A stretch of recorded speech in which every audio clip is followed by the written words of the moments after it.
Hello friends, स्वागत है आप सभी का मेरे चैनल शिव्या कोचिंग क्लासेस में। आज मैं आपके लिए लेकर आई हूँ क्लास 10th का चैप्टर नंबर 9 में से एक्सरसाइज 9.1 का क्वेश्चन नंबर 8। जो ये क्वेश्चन नंबर 8 है, इससे पहले भी ऐसे इसके कई क्वेश्चंस मैंने सॉल्व किए हैं एक्सरसाइज 9.1 में से, पेडेस्ट्रियल वाले, स्टैचू वाले। तो एक और मैं आपके लिए सेम ऐसे ही एक और क्वेश्चन लेकर आई हूँ।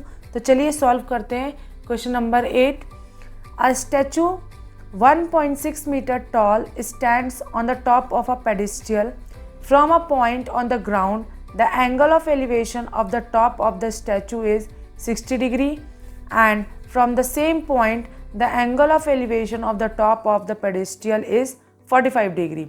Find the height of the pedestal. Question क्या है? एक स्टैचू है जो 1.6 मीटर टॉल है। स्टैंड्स किस पे खड़ी हुई है? पेडिस्टियल पे। तो अगर हम बोलते हैं कि ये BC क्या है, हमारा पेडिस्टियल है, और CD क्या है, हमारा स्टैचू है। पेडिस्टियल के ऊपर क्या है, हमारा statue. On the ground the angle of the elevation, ground से दो एंगल्स बन रहे हैं टॉप ऑफ द स्टैचू के ऊपर, मतलब ऊपर की ओर दो एंगल बन रहे हैं, एंगल ऑफ एलिवेशन बन रहा है। तो एक है आपका 60 degree from the same point and the angle of elevation of the top of the pedestal, और फिर दूसरा एंगल ऑफ एलिवेशन कितना दिया है, 45 degree. Find the height of the pedestal, means हमें BC की क्या करनी है, हाइट फाइंड आउट करनी है। यहाँ पर जो स्टैचू की है ऑलरेडी हाइट दे चुके हैं, हमें सिर्फ पेडेस्टल की हाइट यहाँ पर निकालनी है। तो स्टैचू की हाइट यहाँ पर हम मेंशन कर देते हैं। CD को हमने क्या लिया है, स्टैचू लिया है। तो स्टैचू की जो हाइट है वो 1.6 मीटर है। चलिए क्वेश्चन सॉल्व करते हैं। तो BC क्या है, BC is the pedestal and CD is the statue. सबसे पहले हम किसका सॉल्व करेंगे, 10-45 डिग्री का, क्योंकि एंगल ऑफ एलिवेशन में सबसे पहले ये दिया है। अब देखिए ये क्या है, हमारा परपेंडिकुलर, और ये हमारा बेस, मीन्स हमें परपेंडिकुलर और बेस दोनों फाइंड आउट करना है। इसलिए हम क्या लेंगे, 10-45 यहाँ लिख देते हैं। 10-45 degree is equal to perpendicular upon base. आपको पता ही होगा कि 10 का फॉर्मूला क्या होता है, परपेंडिकुलर अपॉन बेस। अब परपेंडिकुलर में हमने क्या लिया है वो हम ले लेते हैं। परपेंडिकुलर क्या है हमारा, BC। क्यों? क्योंकि हमें BC की ही हाइट निकालनी थी, और BC क्या है, हमारा पेडिस्टियल है।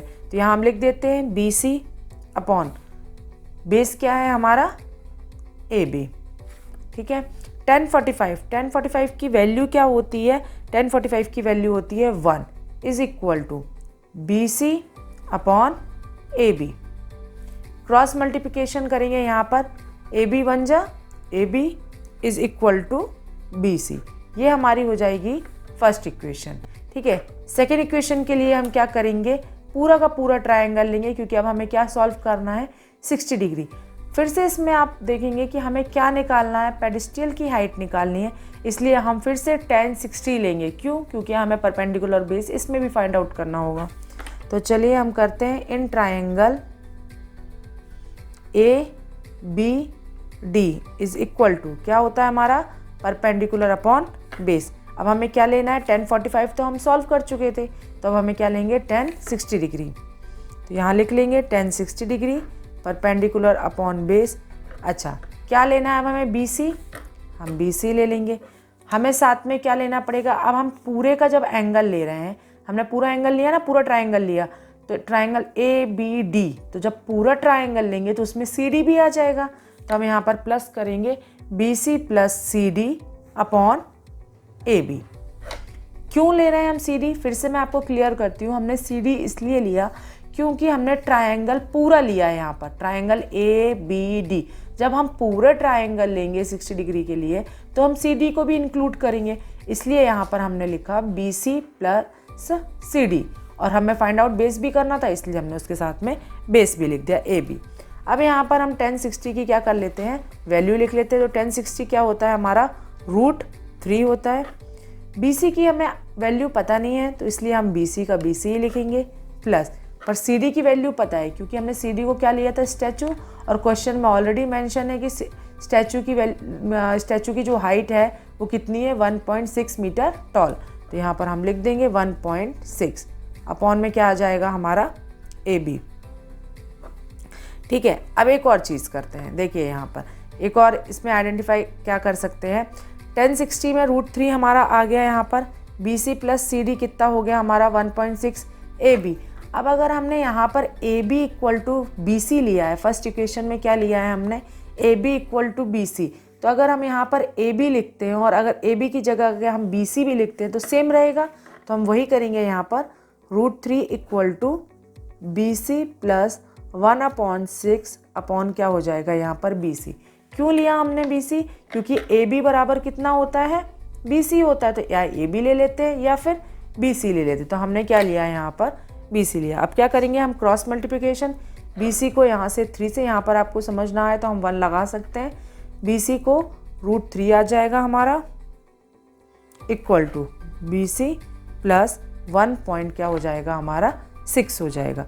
अब देखिए यहाँ पर हम क्या करेंगे, बी सी √3, ये वाला जो बी सी इस तरफ है हम इस तरफ लाएंगे तो ये प्लस में था, तो इस तरफ आने से क्या हो जाएगा हमारा माइनस में, और 1.6 किस में चला जाएगा, इक्वल टू में।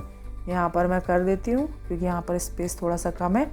इक्वेशन क्या है हमारी, B C √3 minus B C equal to 1.6। अब यहाँ पर आप देखेंगे बी सी यहाँ पर भी है, बी सी यहाँ पर भी है, तो हम क्या कर लेते हैं, इसको हम कॉमन ले लेते हैं।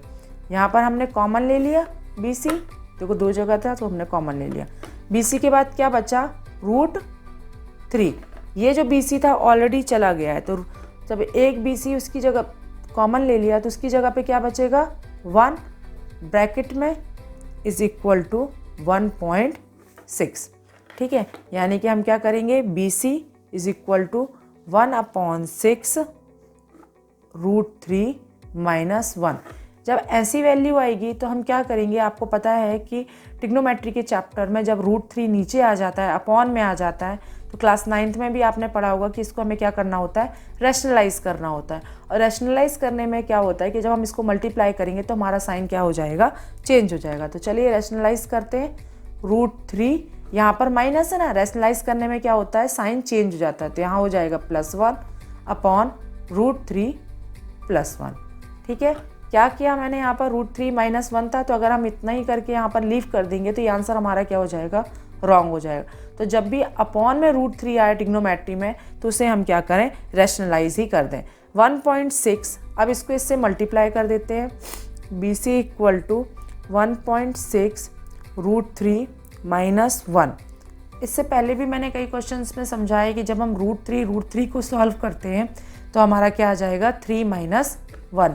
√3 को अगर हम सॉल्व करते हैं तो कैसे, अगर नहीं है आपको आइडिया तो यहाँ पर मैं आपको बता देती हूँ कैसे करना है। देखिए √3 है और ये √3 है, √3 को जब हम सॉल्व करेंगे तो क्या हो जाएगा, 3 × 3, और इसका भी क्या हो जाएगा, 3 × 3।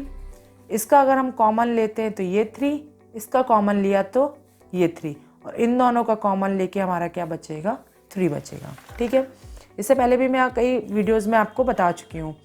तो 3 माइनस 1, अब यहाँ पर हम ले लेंगे B C equal to 1.6 √3 minus 1 upon 3 में से -1 हुआ तो कितना आ गया हमारा, 2 आ गया। 2 को 1.6 से कैंसिल करेंगे तो कितना आ जाएगा हमारा, 0.8। आंसर क्या होगा हमारा, 0.8 √3। अब यहाँ पर एक चीज़ हमने यहाँ पर क्या किया है, आप यहाँ पर देख सकते हैं, ये प्लस माइनस माइनस था तो यहाँ पर मैंने प्लस लगा था, यहाँ पर मैंने क्या कर दिया माइनस, तो यहाँ क्या कर देते हैं हम प्लस, क्योंकि आंसर किस में आना है हमारा, प्लस में। यहाँ पर भी हम प्लस कर देंगे तो √3 + 1 हो जाएगा, अपॉन में इज इक्वल टू, यहाँ पर अपॉन में हमने 2 से कट कर दिया था तो अपॉन में कुछ रहेगा नहीं, 0.8 √3 + 1, ये क्या हो जाएगा हमारा मीटर। यहाँ पर हम लिख देते हैं, the height of the pedestal is 0.8 √3 + 1 metre. फिर से मैं आपको क्लियर कर देती हूँ, क्या है, एक BC क्या है आपका, एक पेडेस्ट्रियल है, और CD क्या है आपका, एक स्टैचू है। हमें पेडेस्ट्रियल की हाइट निकालनी थी, सॉल्व करके 1045 को लेंगे तो 1045 की वैल्यू क्या आ जाएगी, 1 आ जाएगी। BC अपॉन AB कर देंगे, क्रॉस मल्टीप्लिकेशन करके हमारी फर्स्ट इक्वेशन आ जाएगी। सेकंड के लिए हम पूरा ट्रायंगल को लेंगे, जब हम पूरे ट्रायंगल को लेंगे तो CD को भी हम क्या कर देंगे, यहाँ पर इंक्लूड कर देंगे।